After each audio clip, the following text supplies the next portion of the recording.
Hitting you with a little unconventional wisdom you didn't know you needed.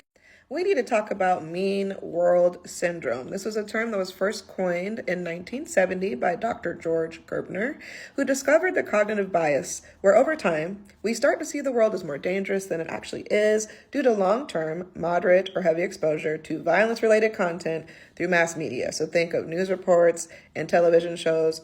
Those who are affected may have increased feelings of fear, anxiety, and general pessimism. Does that ring a bell?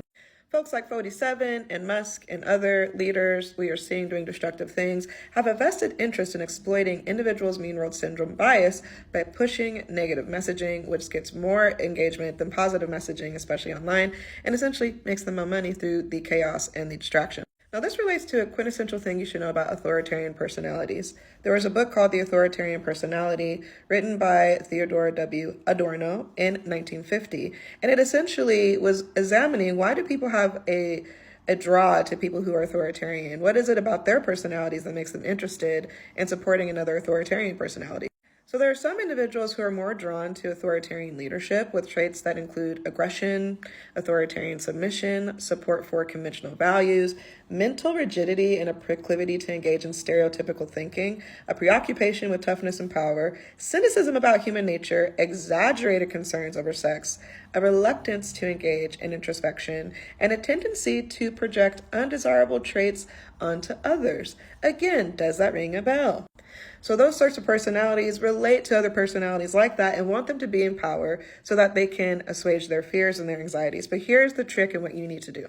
We see all 9 of these key behaviors right now in our current political and primary business leadership, and that exacerbates this mean world syndrome and messaging we're seeing, which can be really destabilizing and demoralizing in a lot of ways. One of the most powerful things that you can do as an individual who wants to make a difference or have a social impact is to reclaim your energy and time away from this messaging and these stories that fuel the mean world syndrome. Now, this doesn't mean to be informed. It just means to be cautiously intentional about the narratives you consume, the way you integrate them into your thinking, and how those stories affect how you feel and what actions you take in the world around you. Your attention is your power, and by replacing the mean world syndrome with narratives of hope, resilience, resolution, creativity, joy, pleasure, and innovation, you'll be beating authoritarian leaders at their own game and creating a new set of narratives to live by and be motivated by.